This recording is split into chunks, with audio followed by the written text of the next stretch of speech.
بچیوں زندگی کی خوبصورتی ہر انسان چاہتا ہے، اور یہ صرف در مصطفیٰ سے ملے گی۔ ایک اچھا بیٹا، پہلی شکل ہے اچھا بیٹا، اور میرا نبی کہہ رہا ہے کاش میرے ماں باپ زندہ ہوتے، اور نہیں تو میری ماں زندہ ہوتی تو تم دیکھتے میں کیا کرتا۔ میں عشاء کی نماز کے مصلی پہ ہوتا اور میں سورۃ فاتحہ پڑھ رہا ہوتا، اور ادھر سے میرے گھر سے میری ماں مجھے کہتی محمد، تو میں ماں کے لیے نماز توڑ دیتا۔ میں ماں کے لیے نماز توڑ دیتا۔ اور میرے نبی سے پوچھا گیا یا رسول اللہ قیامت کب آئے گی؟ یہ بچیاں غور سے سنیں، سارے سنوں پر یہ خاص طور سے سنیں۔ آپ نے کہا اللہ کو پتہ ہے، کہ یا رسول اللہ کوئی نشانی بتا دیں۔ تو آپ نے کہا جب بیٹیاں بھی ماؤں کو ذلیل کریں گی تو قیامت آئے گی۔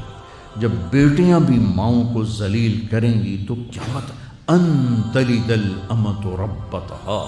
جب ماں کے ساتھ بیٹیاں نوکر جیسا سلوک کریں گی، نوکرانی جیسا سلوک کریں گی تو قیامت کے نکارے پہ چوٹ پڑ کے رہے گی۔ یہ نہیں کہا جب کفر پھیل جائے اور جب اسلام مٹ جائے گا، حالانکہ قیامت تو اس وقت آئے گی جب دنیا میں ایک مسلمان باقی نہیں رہے گا۔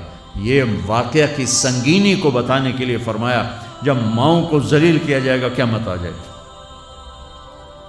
میرے نبی نے فرمایا عمر تیرے دور میں ایک شخص آئے گا اویس، اس کا قبیلہ ہوگا مراد، آگے سب کاسٹ ہوگی قرن، اویس بن عامر۔ اسے دعا کروانا، وہ کالے رنگ کا ہوگا، چھوٹے قد کا ہوگا، اور اس سے دعا کروانا، دعا تو بھی کروانا علی، تو بھی کروانا، علی اور عمر۔ اویس ان کے لیے دعا کریں۔ انہوں نے پوچھا کیوں؟ کہ اس نے ماں کی خدمت کر کے اللہ کو اتنا راضی کر دیا ہے، جب وہ ہاتھ اٹھاتا اللہ خالی نہیں لوٹاتا۔ اللہ کی قسم عمر و علی کو اویس کی دعا کی ضرورت نہیں تھی، امت کو پیغام دینا تھا کہ مائیں ذلیل ہو رہی ہیں آج، اور باپ جوان اولاد سے چھپتے پھر رہے ہیں۔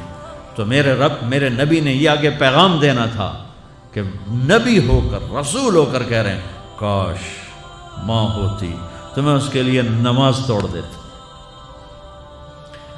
آپ کو 8 عورتوں نے دودھ پلایا والدہ سمیت، ان میں ایک ایمن بھی ہیں، آپ کے والد کی باندی۔ تو گھر میں تشریف فرما تھے، ایمن بیٹھی تھی حضرت عائشہ، تو ایمن کہنے لگی یا رسول اللہ پانی تو پلا دیں۔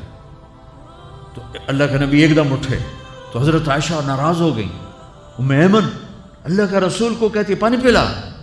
تو اور کیوں نہ کہوں، میرا بیٹا ہے، میں نے دودھ پلایا ہے۔ تو حضرت میرے نبی نے کہا ہاں ہاں عائشہ یہ میری ماں ہے، اس کا میں نے دودھ پیا ہے۔ آپ اٹھے، گھڑے میں سے پانی بھر کے یوں دونوں ہاتھوں سے حضرت ایمن کو پیش کیا جو حبشی باندی تھی۔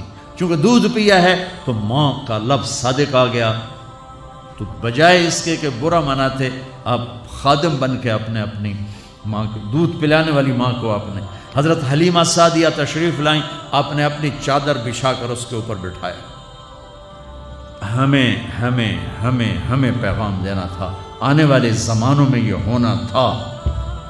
سبحان اللہ۔ امام ابو حنیفہ کا نام تو سب کو معلوم ہے نا۔ ایک اور عالم بتاتا ہوں، عبد الرحمن بن ابی لیلہ، ان میں علمی کھٹ بڑھ تھی بہت زیادہ، آپس میں بنتی نہیں تھی۔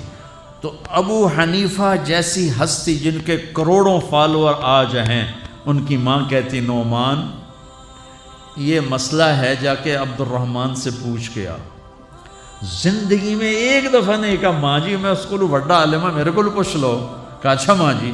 اپنی چادر اٹھاتے اور پہنچ جاتے، دروازے پہ دستک دے کے بھائی مجھے میری اماں نے بھیجا ہے، آپ اس پہ فتویٰ۔ حالانکہ ان کی اپنی رائے اس کے خلاف ہوتی تھی، لیکن ماں کے احترام میں جا کر ان سے مسئلہ پوچھتے جن سے روزانہ مناظرہ ہوتا تھا، روزانہ کھٹ پٹ ہوتی تھی علمی۔